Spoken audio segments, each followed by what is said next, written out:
Church in Halifax for a festival of carols held on the second Sunday in December. The concert features the Jubilate Singers choir together with several guest performers and storytellers, all of whom donate their time and talent. It raises several $1,000s each year, which are used to buy groceries for food boxes for families in need at Christmas time. This year, because of the pandemic, the concert could not be held in its normal format. Instead, in October, a much smaller choir began socially distanced masked rehearsals and prepared a small set of carols. The singers were all set to record their part for tonight's program. And then there was a rise in COVID-19 cases in Halifax, and stricter gathering limits were implemented, which meant that the choir could not gather to record its music. So, unfortunately, the recording session was canceled. And the choir was not able to participate in this program tonight, much to the choristers' disappointment. We do, however, have a quartet from the choir which will represent them here tonight. And we're opening our program with a recording from the December 8, 2013 edition, our anniversary, 25th anniversary, featuring the choir and audience accompanied by organ and brass performing Joy to the World. Feel free to sing along. We hope you enjoy the program and will feel moved to donate to support this most worthwhile cause.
Good evening. My name is Daphne Beeler, and I am co-chairperson of St. Mark's Food Box Committee. Since 1989, the committee has been producing the Jubilate Singers Festival of Carols concert to raise money for food boxes for families in need during the holidays.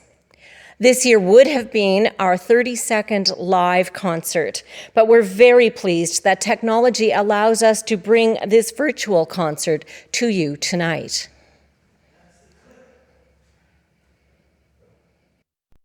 Each year, in the week following the concert, a team of volunteers goes to work to prepare the grocery boxes for the families that have registered with the food bank. Our clients come from all walks of life through the Halifax area. Each box contains the basics for a Christmas dinner: a turkey, potatoes and other vegetables, apples, cranberries, and a dessert. The core Christmas dinner is provided by Feed Nova Scotia. We add on to that core and provide groceries to help families get through about 2 weeks. Things such as peanut butter and jam, tea, macaroni and cheese, pasta and pasta sauce, breakfast cereals, fresh bread, and more. On the Friday following the concert, we normally have several dozen volunteers who offload the trucks carrying the groceries, organize all the groceries, and then pack the food boxes so that they can be delivered the next day. Our volunteers range in age from about 8 years old to over 80 years old, and it is always a joy to work together to do this work. The COVID-19 pandemic has impacted many things, and our program is no exception. But it has not stopped the need many families experience, nor will it prevent us from helping all those who have reached out to us for support. This year, we will prepare our food boxes with fewer volunteers, and we will do our deliveries with social distancing measures in place to protect our clients and our delivery teams. COVID will not change the enthusiasm and the joy with which our volunteers do this service for our community. We hope that you will be moved to assist us by making a donation to our cause. Now, please join me in welcoming our first guest performers of the evening, harp and vocal duo Ardith and Jennifer. Tonight, they are joined by Pam Mason on bass and Clara Whitman on violin. Enjoy.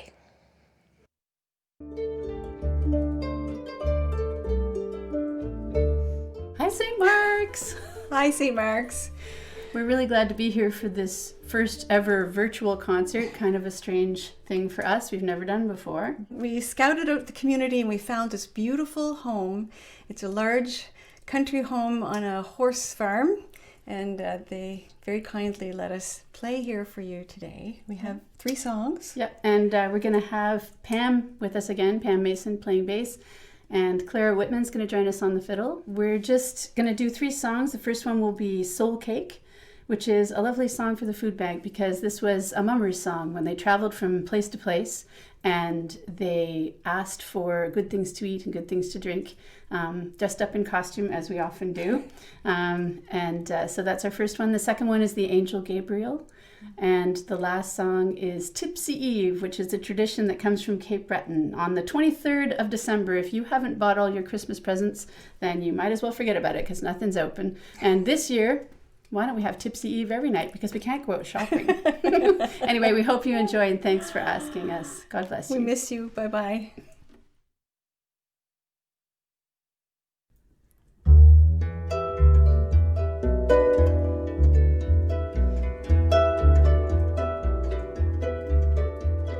So cake, please good Mrs. A soul cake. Apple, pear, plum, cherry, any good thing to make us all merry. 1 for Peter, 2 for Paul, 3 for him who made us all. God bless the master of this house and the mistress also, and all the little children who around your table grow. The cattle in your stable, the dog by your front door, all who dwell within your house, we wish you 10 times more. So cake, please good Mrs. A soul cake. Apple, pear, plum, cherry, any good thing to make us all merry. 1 for Peter, 2 for Paul, 3 for him who made us all. God rest ye merry gentlemen, let nothing you dismay. Remember Christ our Savior was born on Christmas Day, to save us all from Satan's power when we have gone astray. Oh, tidings of comfort and joy, comfort and joy. Oh, tidings of comfort and joy. My clothes are very dirty, my shoes are very thin. I have a little pocket to put a penny in. If you haven't got a penny, a halfpenny will do. If you haven't got a halfpenny, well, God bless you.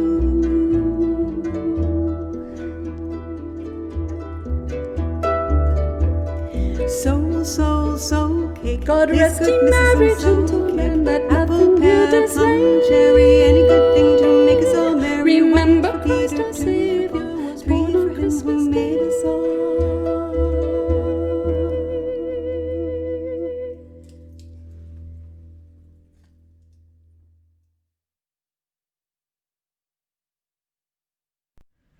Lunenburg County, Nova Scotia, is a place where people can still hear the Christmas story and the tinkle of ox bells. Families there go back a long way, and when the sea coast and the spruce forests of the South Shore were first given out in grants, It was a land of labor they found there, hostile to the plow, sour to the sea, uneven to the fence and the furrow. But these were hardy and inventive settlers. They found that cabbage and broad beans were suited to the acid earth. In time, there were farmsteads, secure with fish stores and cellars filled as winter approached. Their greatest joy was the ox, bred, trained, and prized beyond luxury. These ox teams planted their feet and strained their backs from dawn till sundown. The granite rocks were rolled away, the evergreen hills became fields, the roots of an industrious people went deeper, and always the ox was there in his yoke, steady, stolid, silent. Any South Shore man who knows oxen will tell you that they are sensitive and responsive to an almost uncanny degree, gathering force and applying their muscle to rocks and roots. On the South Shore, you won't hear anyone belittle an ox. He was there when the land was raw, and old families owe life itself to him. There's a Christmas legend that goes back beyond the first beginnings of Lunenburg County, one you'll still hear told. They say that just at midnight, as Christmas Eve becomes Christmas morning, the silence of the stall is broken, and the beast that shared his barn at Bethlehem kneels and speaks a welcome to the Christ child. It's told in a carol belonging only to the fish wharves and the farms of Lunenburg County, Nova Scotia, the South Shore Carol.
Christmas is about honoring the things we cherish.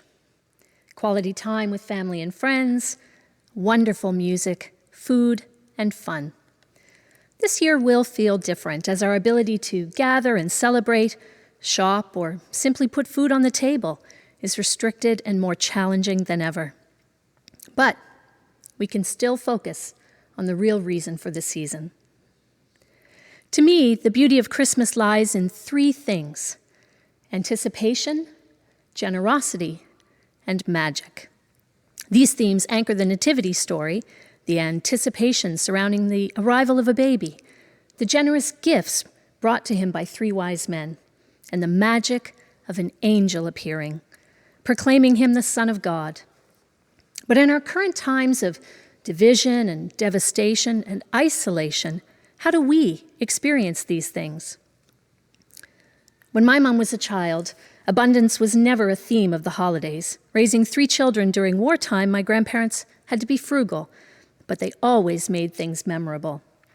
They never decorated the house before Christmas. No tree, lights, ribbon, or wreath.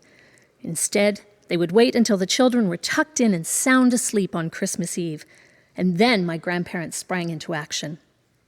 All night, they baked and prepared food, brought in a small tree, hung lights, ornaments, and simple decorations. My grandfather built a miniature village around the fireplace hearth, using boxes and household items and white cotton batten to finish the wintry scene. They wrapped the few gifts they had, filled stockings with oranges and small treats, but arranged everything perfectly, so that when the children came downstairs in the morning, it was as if Santa and his elves had just moved right in. For those children, even on a meager budget, my grandparents created magic. Years later, my parents established their own traditions. Our tree was put up in early December in our family room, but again, no presents were laid out until my siblings and I had gone to bed on Christmas Eve. And then, the door was locked. In the morning, we couldn't even get a glimpse until my parents were good and ready to let us in, and only then at a reasonable hour of day, once everyone was awake and dressed, beds made, breakfast eaten, faces washed, teeth brushed, and then we had to wait for them to drink their coffee. Slowly. Anticipation. My father loved Christmas. He was an expert shopper and gift wrapper, but with 4 curious kids in the house, he would build even more mystery by devising codes, random sets of letters and numbers, 2 assigned per child. Each gift wrapped would be tagged with a code rather than our names, so that if we found one ahead of Christmas, by accident, of course, we wouldn't know who it was for. The codes were only converted to names when the presents were placed under the tree on Christmas Eve. It was brilliant.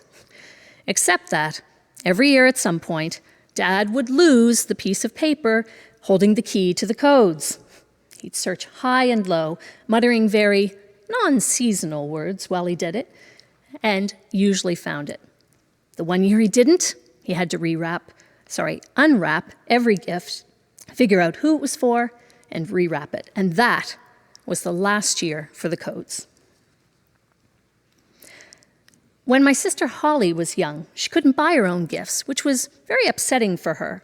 So she would go into our basement and find an old, forgotten piece of something, wrap it, and tag it, carefully considering who should receive this awesome gift. You never quite knew what you might get from her. At 10, I got to open my father's old shoe shine kit, while Holly watched closely, beaming proudly.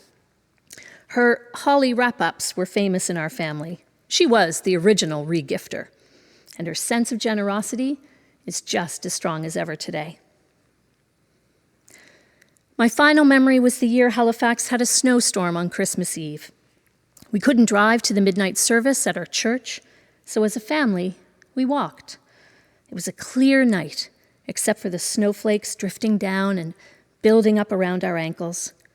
We created the first footprints in the pristine powder, and other than the soft hush of wind, it was quiet. All we saw were stars, glistening snow, and the warm, sparkling lights coming from the decorated trees in people's homes.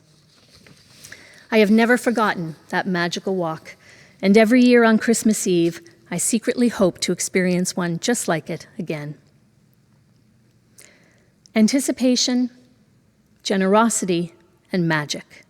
Not easy words to embrace in 2020. Times are tough.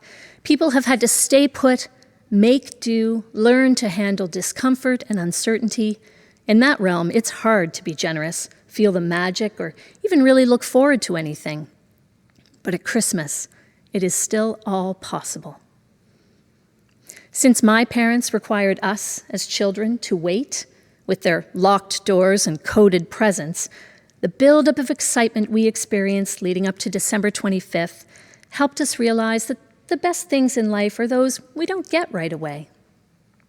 My grandparents' hard work on Christmas Eve and my baby sister's recycled treasures from the basement Remind me that the real joy of Christmas is not in the value or abundance of gifts, but in the act of giving and how it makes us feel.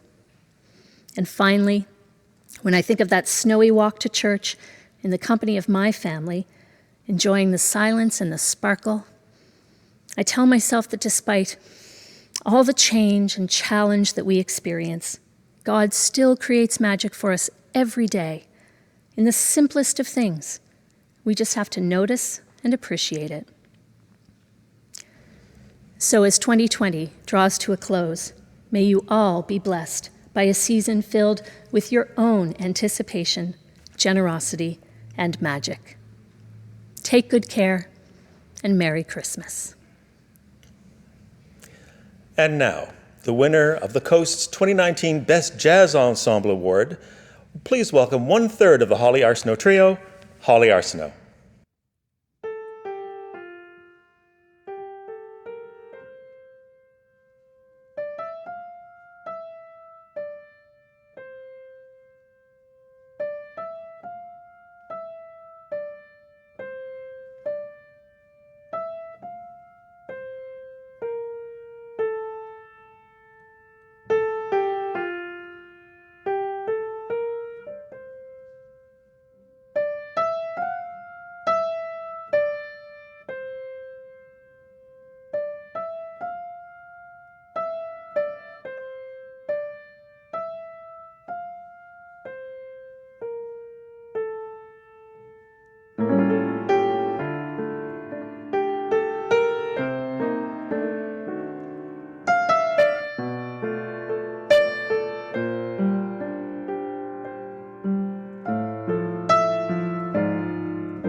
Welcome. It feels strange to not have you all here, but we can feel the love. And once again, I am deeply honored to have been invited to be a part of this beautiful and noble cause. Many, many thanks to Daphne and Steve Beeler and their whole team here, and everybody of St. Mark's, and to you too, because you're the ones who make it happen. So for the new year, and there is a new year on the horizon, I wish you all health and love and courage and peace and maybe a little bit of jazz. and whatever you desire for yourselves and your loved ones. And we'll see you all here next year. That is, if these guys will have me back.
Merry Christmas, everybody.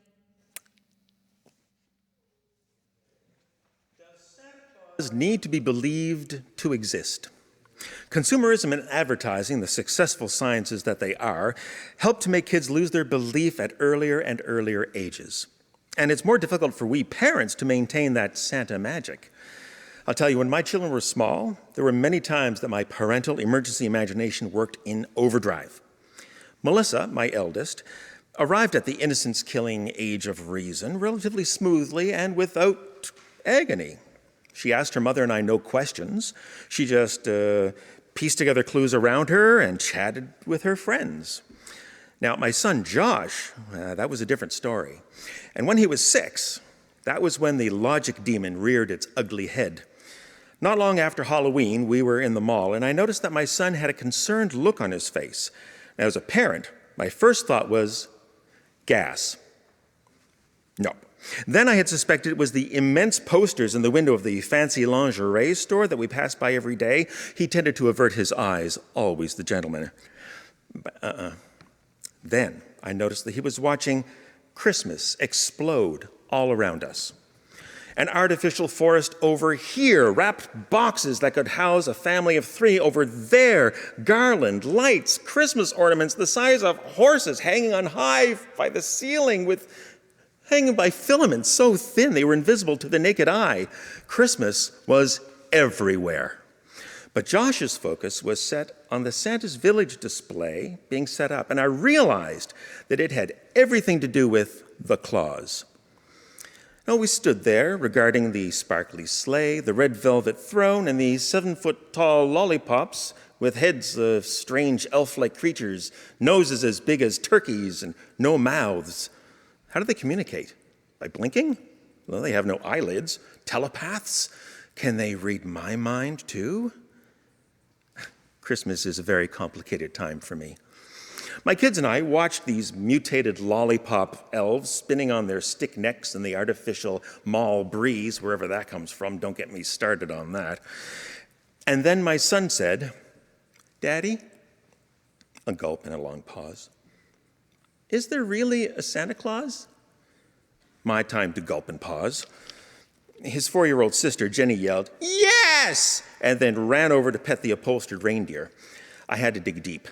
And then I said the wisest thing I could ever have said as a father. What do you think?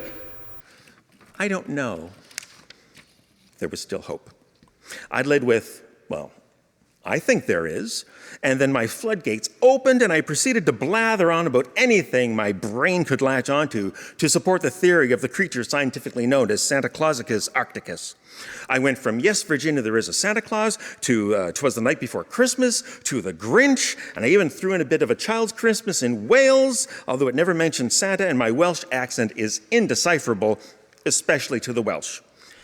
I gave my boy a lot of confusing things to sort through, and it got me off the hook. Well, all it really did was give me the opportunity to avoid heartache. All it really did, though, was delay the inevitable, because that question hung over us like one of those immense Christmas ornaments dangling over my head. Really, how strong are those invisible filaments? As the weeks passed by, the Christmas season filled our lives and emptied our wallets. Working retail, my wife Anne got busier, so it was up to me to buy presents. It was about a week before Christmas Day when Josh, Jenny, and I happened to be strolling through a mall in Bedford, when we watched in fascination as herds of shoppers beetled in and out of stores, and I paused to wonder, what would happen if one of those oversized pointy-ended ornaments fell from the ceiling? Would it embed itself in the floor like a jackknife in a picnic table? Would it make the same sound? Brrr. Well, all dangers of being impaled by giant ornaments aside, at least it was safer to be inside the mall than in the parking lot. Somehow, shopping mall parking lots are Christmas spirit-free zones, Yuletide demolition derby arenas where the prize was that one spot by the door. As my little kids and I watched and chatted, I felt the grip of my boy's hand in mine get tighter. He stopped dead in the middle of the raging river of shopping frenzy. I followed my son's gaze, and it led me to the silver and white decorated tree just further down the mall. Underneath the tree was Santa Claus's throne, and sitting there, in the throne, big as life, was 2-time Academy Award winner Tom Hanks. I'm kidding, it was Santa Claus. "Daddy," Josh gathered up some courage, as much as he could, and with wavering finality said, "I don't think Santa Claus is real. Is he?" My heart sank. That was the question. See, my wife and I had vowed at the very beginning of parenthood that if we were asked directly, we would tell the absolute truth. But Josh was only 6, far too young to stop believing. How could I keep his childhood innocence going for at least another year? I didn't know what to do. I looked at Santa.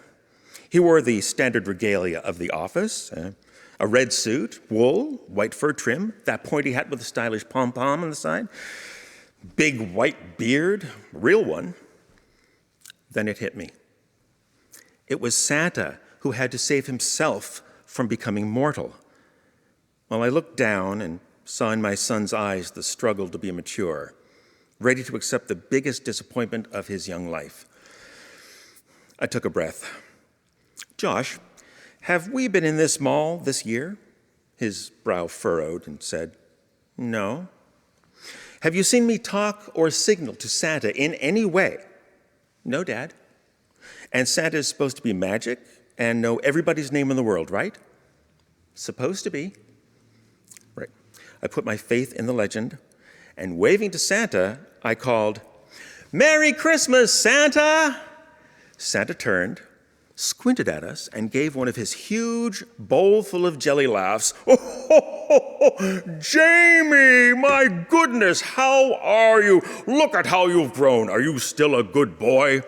Well, my son's face turned the color of Rudolph's nose, and he hid under my coat for a good 10 minutes. Santa gave my kids lollipops, not the mutated elf kind, but the regular candy kind. He waved and blew a kiss and returned to greeting the long line of children who adored him. It was a fantastic Christmas. And for a couple of years since that amazing day, my family continued being blissfully unaware of harsh reality and joyously embraced the glorious blind belief in Santa Claus. Later, I was chatting with my friend John about this whole thing. Great guy. Big white beard. Real one. Deserves 2 Academy Awards. And now, please welcome back Ardith and Jennifer with Pam Mason and Clara Whitman performing The Angel Gabriel and Tipsy Eve.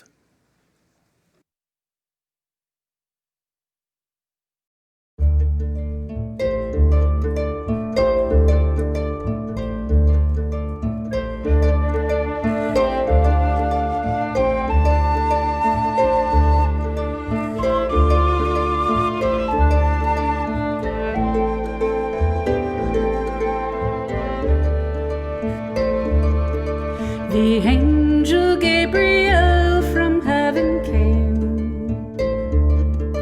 His wings as drifted snow, his eyes as flame.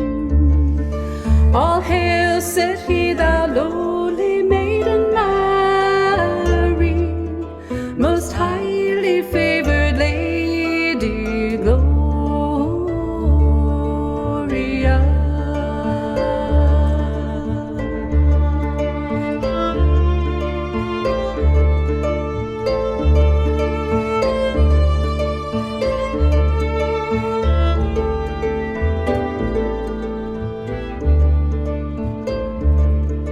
For known a blessed mother thou shalt be. All generations laud and honor thee. Thy son shall be Emmanuel, as years foretold. Most highly favored Lady Gloria.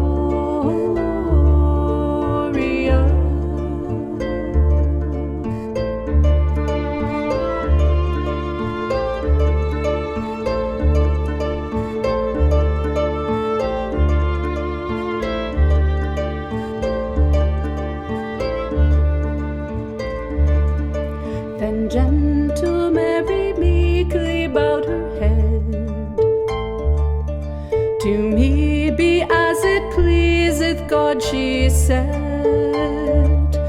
My soul shall laud and magnify his holy name.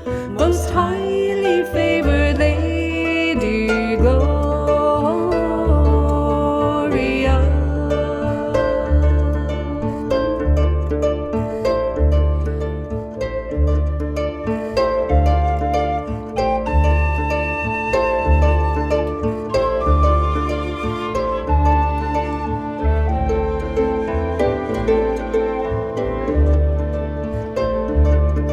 Of her Emmanuel the Christ was born at Bethlehem all on a Christmas morn. And Christian folk throughout the world will ever say, most highly favored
snow settles down on the roofs of the houses. The warmth of the fire is calling us in, and we stumble and tumble from out of the doorways to breathe in the air at the close of the day. And the children have laughed their way through the wild snowdrifts, till falling exhausted they gaze way up high, where the bright northern stars play a game in the velvet that carries their breath from the earth to the sky. So come on, you neighbors, and join in the fun. Leave all your worries, your work is all done. Once every year we can throw cares away. Once every year at the close of the day.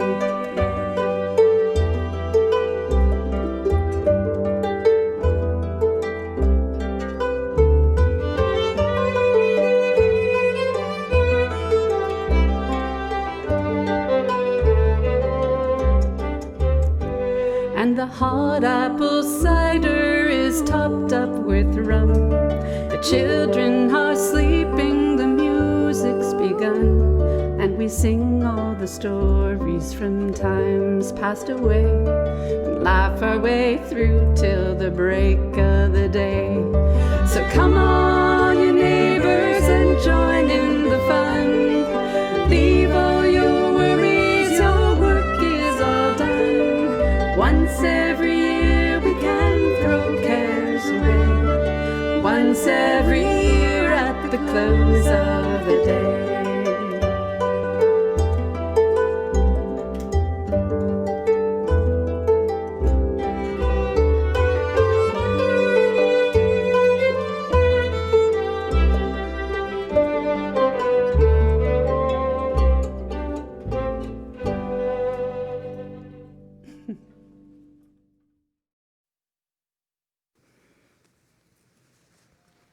Christmas at home. Sounds crazy, doesn't it? Fireplaces, food, family, and friends. Sounds kind of cozy. But my brother Steve yesterday said something that made me pause and think. He said, while we're having Christmas at home, the first Christmas was in a stable. And I thought, away in a manger. It wasn't Christmas at home at all. It was Christmas away.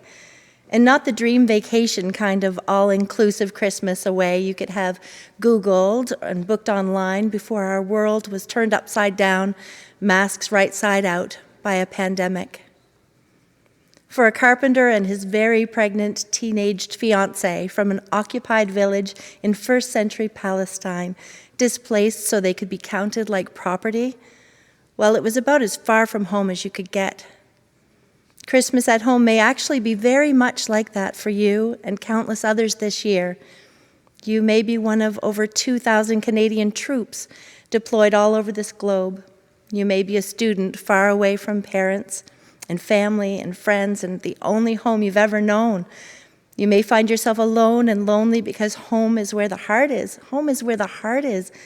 Even in your own home, you may be longing for your children or your grandchildren or friends who are usually with you at this time of year, far from cozy.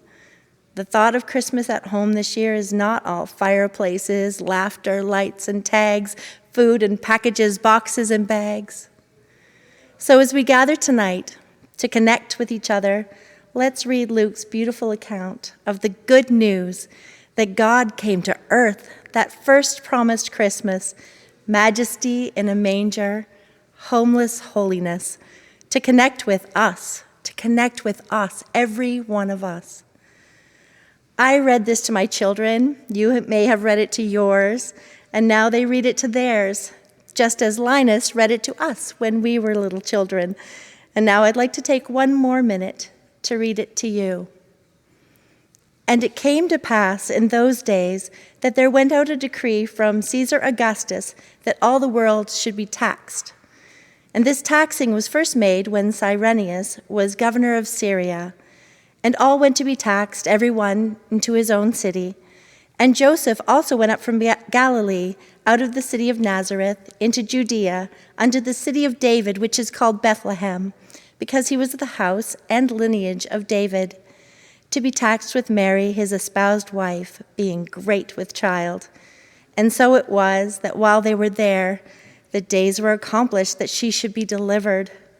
And she brought forth her firstborn son, and wrapped him in swaddling clothes, and laid him in a manger, because there was no room for them in the inn.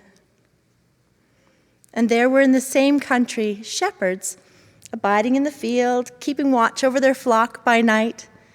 And lo, the angel of the Lord came upon them, and the glory of the Lord shone round about them, and they were sore afraid.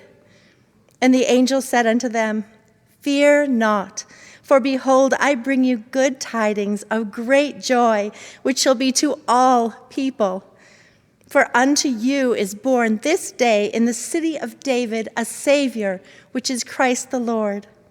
And this shall be a sign to you. You shall find the babe wrapped in swaddling clothes, lying in a manger.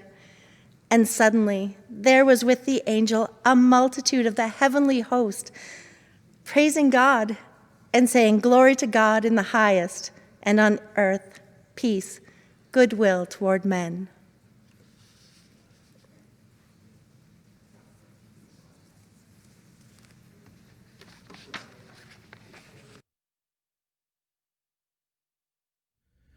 Like me, you've probably sung Silent Night hundreds, perhaps even thousands of times over the years.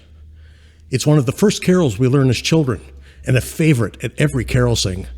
But I wonder if you knew that if it weren't for a broken organ, this beautiful carol might not have existed.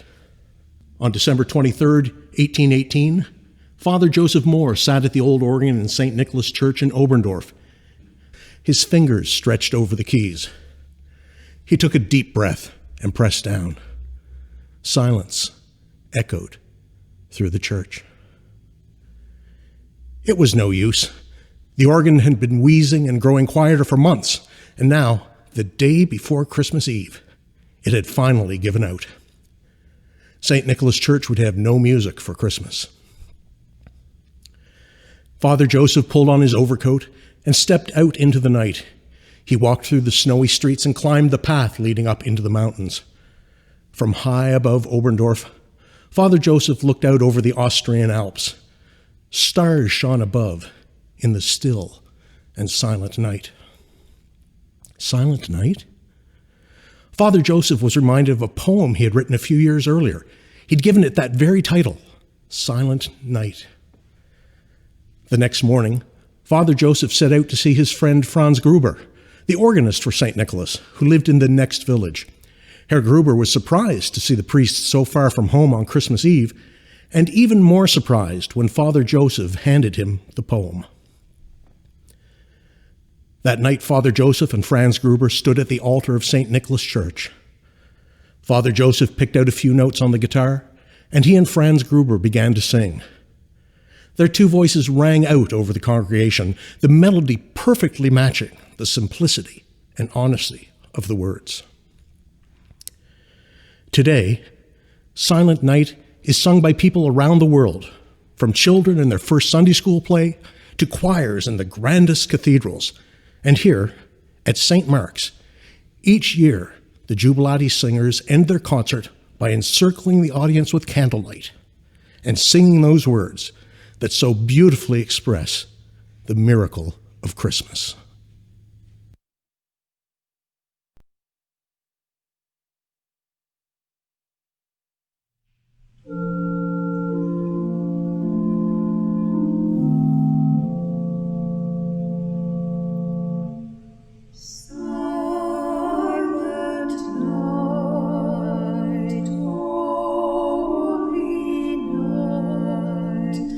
All is lost.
Radiant beams from thy holy face, with the dawn of redeeming grace. Jesus, Lord, at thy birth. Jesus, Lord, at thy birth.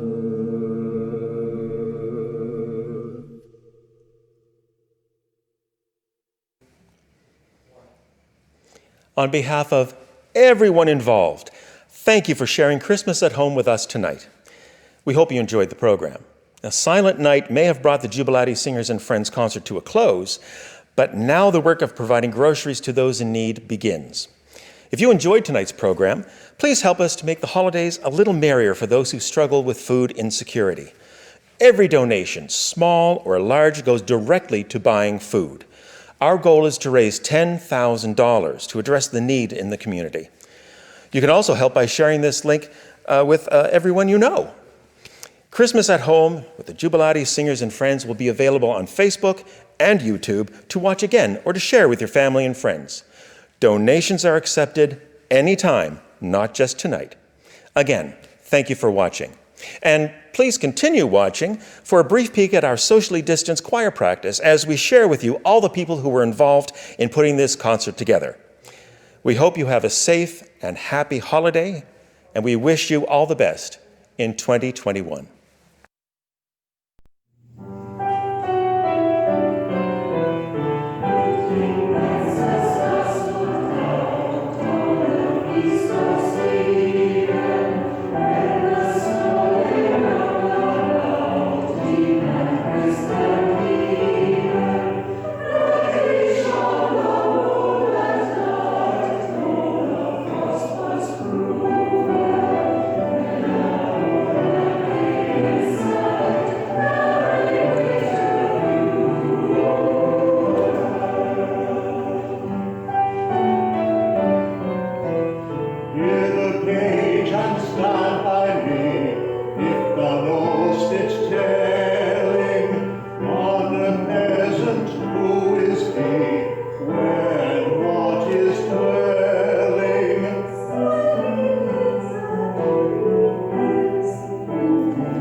When we bear them